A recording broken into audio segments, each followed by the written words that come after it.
Good morning, children. Today we will start lesson number 6, that is respiration and excretion in animals and plants. Children, you all have already studied about the meanings of respiration and excretion in your previous class. In this chapter, we will study about the respiratory system of human beings. Okay, plus how it happens in plants. So we will study it in a bit detail, and this topic is very interesting. So children, what is respiration?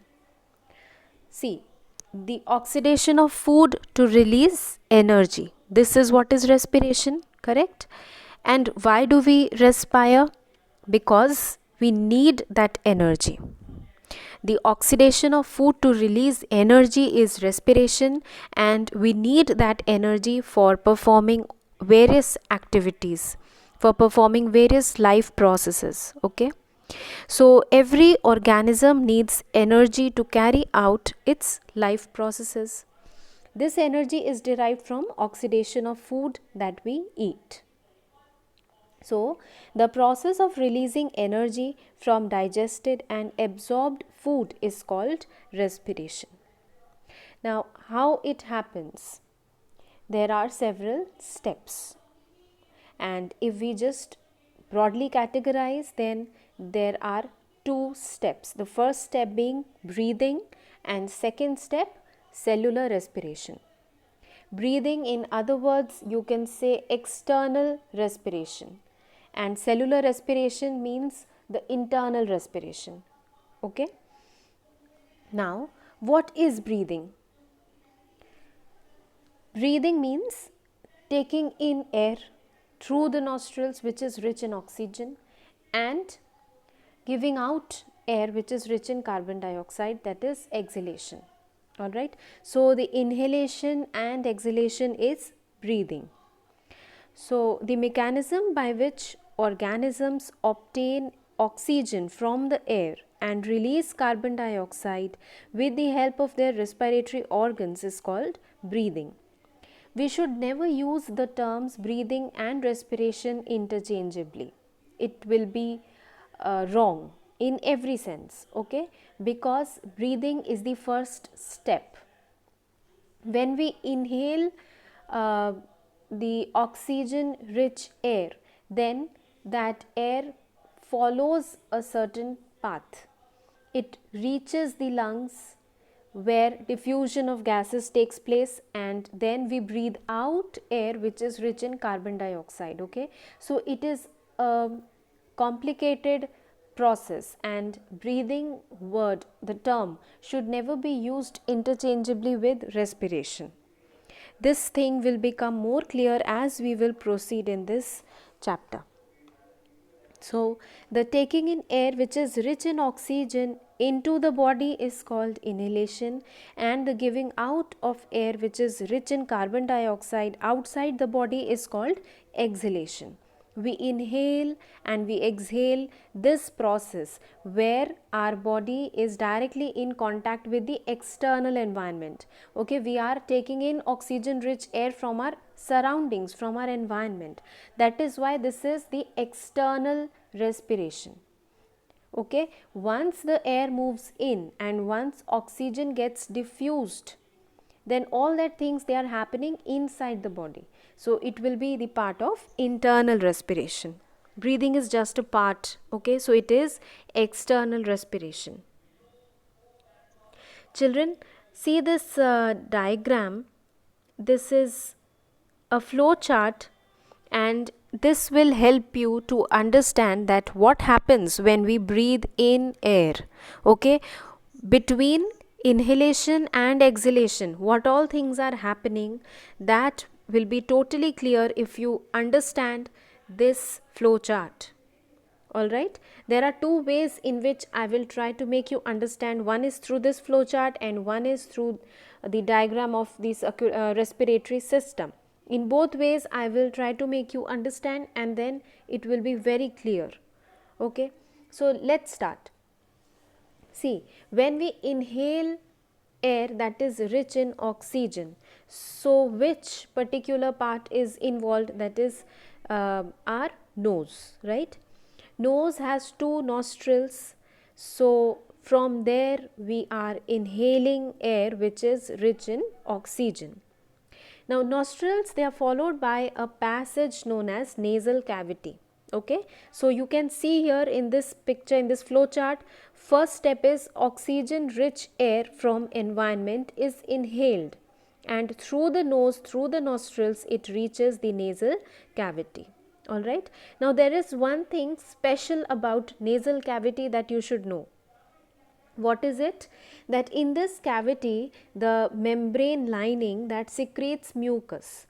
This mucus, what it does, it has a very special role. When we inhale air, then along with it some unwanted particles might also enter. So the dust particles and unwanted substances, they are stopped, they are trapped by this mucus. Okay, this mucus is secreted by the membrane lining in the nasal cavity. Plus inside the nasal cavity there are small hair. So the hair plus mucus together, what they do, they trap the dust particles so that the air that moves inside is totally clean. Okay, as soon as the air enters the nasal cavity, it becomes warm and it gets some moisture there. All right, so the air that will further move inside will be clean, it will be moist and it will be warmer. All right, so this is the role of the nasal cavity. Now from there it moves through the pharynx to the trachea. All right, now here one thing is important, that the other name for trachea is windpipe. All right, it is a pipe like a tubular structure through which the air would pass. Okay, now this trachea or the windpipe later on divides into two bronchi. So trachea is further branched into two bronchi, and these two bronchi, one on the left side, one on the right side. These two bronchi, they will further divide into large number of smaller tubes called bronchioles. Okay, so till here I hope it is clear to you that we inhaled air that was rich in oxygen through the nose, nostrils, it reached the nasal cavity. Inside the nasal cavity there is mucus and hair which will trap the dust particles and the unwanted substances. The air further moves inside through the pharynx to the trachea. Trachea is a long tube, the other name for it is windpipe. The trachea is divided or branched into two bronchi, and those bronchi, they further branch into smaller tubes called bronchioles. You can very well imagine it like the roots of a tree, a well developed tree. There is a thick primary root which further divides into smaller secondary and tertiary roots. Okay, so one thick root further dividing into many smaller thinner roots. Same way, one thick tube, that is the windpipe trachea, dividing into two bronchi, and those two bronchi further dividing into many smaller tubes called bronchioles. Okay, on both the sides. So we have left bronchi, right bronchi, and we have large number of bronchioles on both the in both the lungs. Okay, now these bronchioles, they have tiny air sacs at their end. So these bronchioles will end, and that ending is known as alveoli. All right, so alveoli, what are they? They are the tiny air sacs at the ends of the bronchioles. Now what is the speciality of alveoli that you have to remember? One thing is that there are millions of alveoli in the two lungs. Okay, they are large in number. Second thing, the lining of alveoli, the walls of alveoli, they are extremely thin, and they are outside the alveoli there is a huge number of thin blood capillaries will be found. Okay, so the alveoli is always surrounded by many thin blood capillaries, and alveoli itself is having very thin wall, okay, made of squamous epithelium. Now, why it is having such a thin wall? So that the oxygen diffusion and carbon dioxide diffusion takes place easily. If the wall will be thin, then it will be easier for the gases to exchange. Okay, the exchange of gases will become easier, its diffusion will become easier. So that is why it has a thin wall and it is surrounded by large number of thin blood capillaries. All right. So this is the speciality of alveoli that you have to remember. Now, when the air finally enters the alveoli, then what is happening? Oxygen and carbon dioxide exchange takes place. Carbon dioxide is a waste product. You all know that during respiration, carbon dioxide is getting evolved. Okay. So, that carbon dioxide should move out of the body and we need oxygen. So, this exchange happens where? In the alveoli. Alright. After this, just the way we reached till alveoli, just the opposite path the carbon dioxide will take, so that it can be exhaled out. Okay. So from here we just take the opposite, the carbon dioxide takes the opposite path. From the alveoli it goes to the bronchioles, from bronchioles to bronchi, then to trachea, that is the windpipe, through pharynx it reaches the nasal cavities, through the nostrils we exhale carbon dioxide rich air to the environment. Alright. So this is the complete flow chart.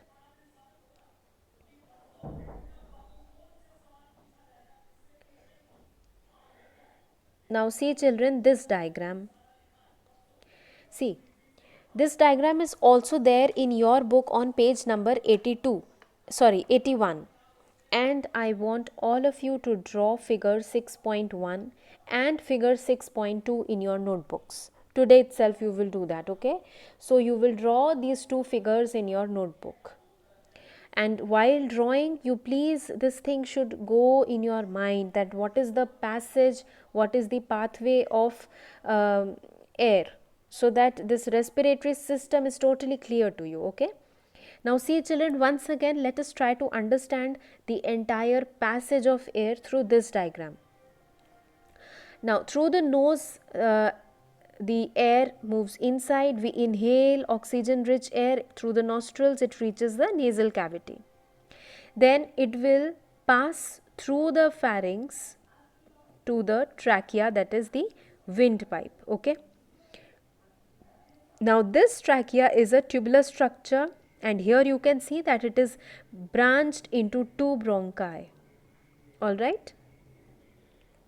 The singular of bronchi is bronchus. So one is bronchus, and otherwise we say that it is branched into two bronchi. Further you can see that these bronchi, they are further divided into small tubes called bronchioles, and each bronchiole at the end is having air sacs called alveoli. Okay, and all these things, it is enclosed within the lungs, and the lung is, it is further present inside the rib cage. Okay. And there is a sheet of muscle at the bottom called diaphragm. We will understand the importance of diaphragm and what type of movement it shows later on. Okay. So here we can understand that how the oxygen rich air passes through the windpipe, through the bronchi, it will reach the bronchioles, then it will reach the alveoli, and finally the exchange of gases will take place, and then again the carbon dioxide rich air will take the opposite path. From the alveoli it will go to the bronchiole, to the bronchus, to the windpipe and out. Alright. Now the oxygen combines with hemoglobin in the blood. We all know that our blood is red in color because of the presence of hemoglobin. Okay. Now what is the function of hemoglobin? It carries oxygen. So the oxygen combines with hemoglobin in the blood to form oxyhemoglobin, and this oxyhemoglobin is carried to all the cells of the body. Similarly, carbon dioxide produced by the breakdown of food during respiration enters into the blood. Now again diffusion takes place, blood carries it to the alveoli in the lungs, and carbon dioxide is removed with the air that we breathe out. This diagram is also there in your book, children, and as I told you, you will be drawing this. Now this is the magnified image of one alveoli. Okay, if you just magnify one alveoli, you will see that very close to it, it is totally surrounded by many capillaries. Now here we have taken one capillary and one alveoli. Okay, so what is happening? The diffusion of oxygen and carbon dioxide is happening, and you can, through the arrows you can make out, oxygen is moving into the capillaries, from where it will go, it will be taken by the capillary and the blood that returns to the heart. Okay, so from there, and the blood that is coming from the heart, you can see the deoxygenated blood. So there it is rich in carbon dioxide. That carbon dioxide is getting inside the alveoli. Okay, it is diffusing in alveoli and oxygen is being diffused out from there. So this opposite pathway is taken by oxygen and carbon dioxide. Oxygen rich blood will be carried back to the heart so that it can be supplied to all the parts of the body, and the deoxygenated blood is carrying the carbon dioxide, which is getting diffused inside the alveoli, from where it will be exhaled out. All right. Now I hope that this process is totally clear to you. Please read both the pages 80 and 81. Draw these two figures. Alright, in the next video I will be discussing with you all the mechanism that is involved in breathing and one activity related to respiration. Alright, thank you children.